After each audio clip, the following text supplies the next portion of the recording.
back to another episode of Jacksonville Buzz's Buzz on Veterans. I'm Steve Strum with Colonel Chris Budihas, having an opportunity to sit here and talk to a gentleman, Nate Scott, who is a life coach, wrote books, but I'm going to start off with an amazing story that you shared about the meaning of life to you during Desert Storm. Absolutely. First, gents, thank you both for your service to our great country. Thanks, Steve. Growing up in the Army, I know that it ain't free, so we can do what we do. So thank you both, everything. Let's segue right into that, because you had a defining moment in your life at 19 that has led you to where you are today. Yeah. And it's such a cool story. We want to make sure we cover that in our show today. Well, Steve, first and foremost, thank you guys for having me on. I'm really excited to be able to bring this segment, if you will, because the veterans, we're out here, we're making a difference, and I think that this is part of it. For me, I made the decision to enlist in the Army, and when I did so, I immediately continued to play sports, enrolled in college courses.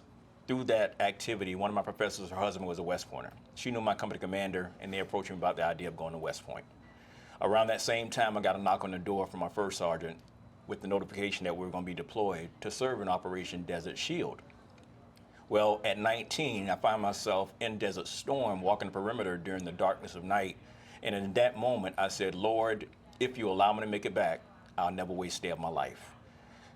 That defined everything moving forward for me. So since 19, that was my compass. And that leads to what I am today and what my company is and what my message is, which is life is rich, which means I live in fullness every day. So life. Live in fullness every day. Just want to make sure. So it's not just life, it's an acronym that also is about life. That's right. Please continue, sir. Because I realize I'm Christ's heir. So life is rich. This is my company, Life is Rich Global, means I live in fullness every day because I realize I am Christ's heir. And that's the mindset that I bring. That's the focus that I have. It's not a religion. What it is about a belief, the undercurrent that sets everything in motion for me. That is powerful, man. Yeah. All right, Colonel Chris, I know that's going to like Well, some it's a things. long journey. So what are we kind of scoping into? So how do we get to the book? So you went from this journey in uniform, out of uniform. You did a lot of things in between, and then you wrote a couple of books. To me, it sounds like you're trying to give back and you're giving that advice. Like, life's a long look, so how are you investing in your future? So when you get to our age, being a Desert Storm vet myself, you're in a good position to have flexibility in your life to make decisions, financially that are appropriate to you and your family. I started thinking about financial independence as a 10th grade in high school. Wow. And I That was boiled like it last week. down. And I boiled it down to two areas, business and real estate. Yeah. And so when I enlisted in the Army, I knew the importance of putting things in order. I started reading, and consequently that led me into developing a certain mindset. And so I went on to West Point after serving in Desert Storm. Yeah. And the week I graduated from West Point, I got introduced to the world of personal growth and development and entrepreneurship. And that forever changed my life. Yeah. As I speak around the world, I tell people, take one my West Point degree, take one my MBA from George Washington, financial planning from Georgetown. Yeah. When I learned to pick up books and go to seminars and be around successful people, that's what laid the foundation for everything else I've done in my life. Yeah. As I left the military, we had that period of time called terminal leave. Yeah. In that window of time, I knew that if I didn't take action right then I wouldn't have a history of income, which was going to be needed in order to buy real estate. Yeah. And so I had a window of time. I just read the book Rich Dad, Poor Dad, and also Cash Flow Quadrant. And from that reading, I took away a couple of concepts. Nothing complicated, but something that was life-changing. And one of those things was about where the flow of money comes from, either as an employee, self-employed, business owner, or investor, as well as how money flows. Income to expenses out the window represents the poor flow of money. Income, liability, expenses out the window for the middle class. But the life-changing one was income to asset, to create income, to go asset, income, asset. And through that, pulling that simple concept away, I went forward and did some things financially that allowed me to be in a position to eventually do what I really want to do, which was be that dad that was around. Yeah. Which is what brought me to Jacksonville, Florida, sight unseen, is that I got here to get near Savannah, which is home, and I wanted to be near the water. And the prompting was having my daughter. Having my daughter also put things in place for how I was going to pursue making an impact.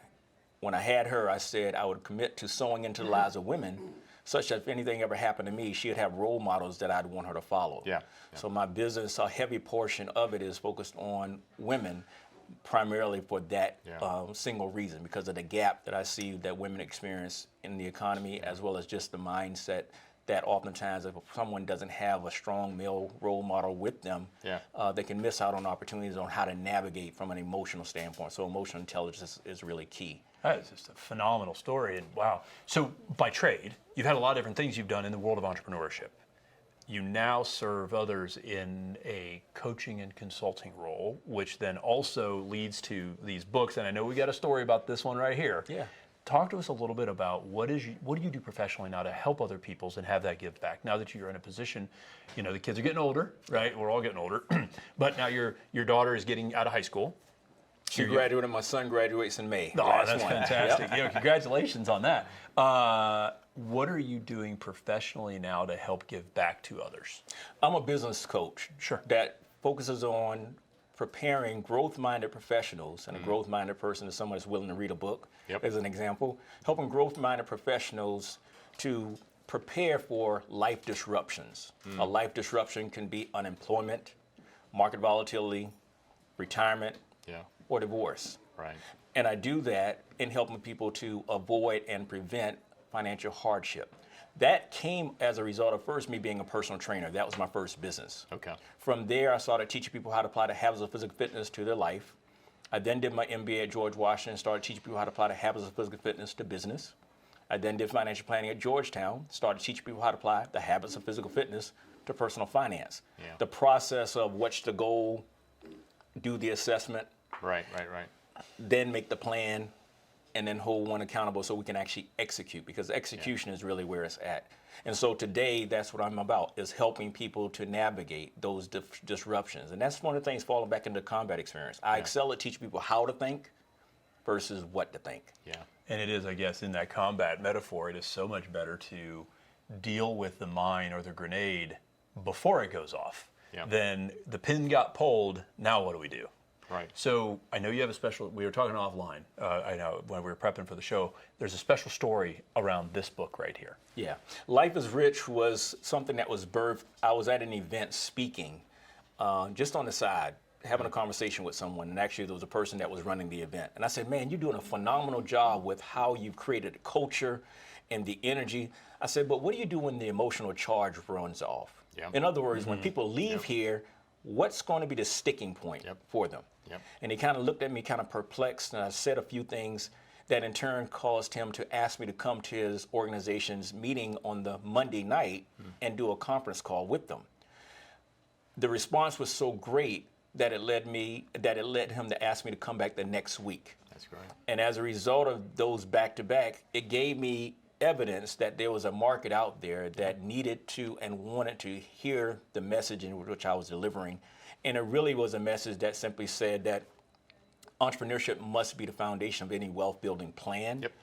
And one of the things I wrote in the book there, I said that if you're reading this in 2013, the good news is that you've got at least 10 years to do something about your financial plan, meaning to be in a position to fund your plan. Unfortunately, though, most people will wait too long. Well, 2013 plus 10 is 2023. And so now we're here. We know what the economy looks like. We know the situation where people are losing jobs. And I hate seeing people stuck like they had a blast, but they don't know what to do. And that's why I'm really leaning in. Life is Rich is a principle-centered, biblically based leadership program focused on personal growth and entrepreneurship. Every chapter begins with scripture, but then I say, so what? How do you take God's word and apply it on a daily basis? I cover leadership as the answer. The cash flow danger. It happened to me. Become an entrepreneur. Choosing the right entity. Raising capital. Asset protection. Protecting your financial privacy. Reducing your taxes. Retirement planning. Residual income retirement planning. Estate planning. And Life is Rich. But it's about how to think versus what to think. Because that's what I do with my soldiers. Well, you know, and I think that probably the thing, if we think about this, taking it out, whether it's command in the battlefield, whether it's command in your personal business, you sound like you are, correct me if I'm wrong, a first in many ways in your family. You are the first person to have a level of success, the first person to be an entrepreneur.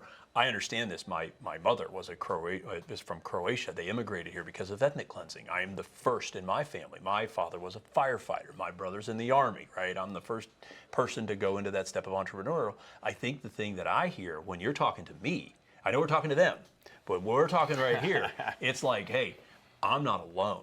Right, I've dealt with cash flow issues. I've dealt with, 2020 is in the stock market universe. It was a little weird year, right? Yeah. We've dealt with a lot of these things, and I think the message that I hear that we're hopefully communicating to our audience is, you're not alone. There's a plan. Yep. There is a level of divinity in the plan, but it's not about doing the Bible thump. Yeah. Right. That's right. And the fifth piece of that, there's people out there that are willing to help coach you and bring you along. That's right. There's you a don't compass. have to do it by yourself. That's right. I tell them to follow me is the infantry call. There you go. That's Yeah. really the big thing. I'm saying, hey, listen. Yeah. But you got to be willing to invest in yourself. The main Absolutely. things is me saying that, number one, you are the asset. You are the asset. It's not out. It's not external. It's actually in you. It's buried within you. Yeah. The next thing is alignment before assignment. Alignment before assignment. Third is how to think versus what to think. Right. Those three things, if one would just keep it on the tips of their tongue and just speak those, will be empowering. And then you echo that with, I live in fullness every day because I realize I'm Christ's heir. Well, if you realize that, then that means you already understand that it's already set aside for you. No good parent is going to release the keys to the car unless you can drive. So that means the only thing you're left to do is grow your capacity. Yeah.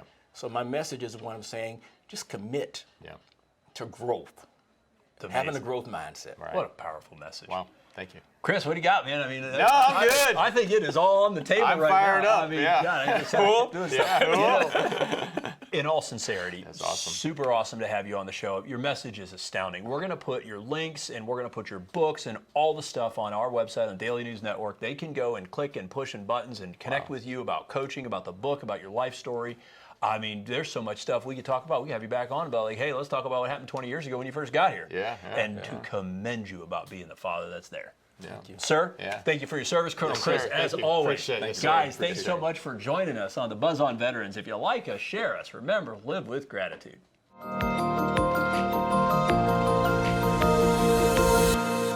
Operation Barnabas is a veterans ministry, started in 2017 with the purpose of helping our veterans that kind of got left behind, and they've struggled with addictions, PTSD, suicidal thoughts, those kind of things, helping them get whole again through one-to-one mentorship.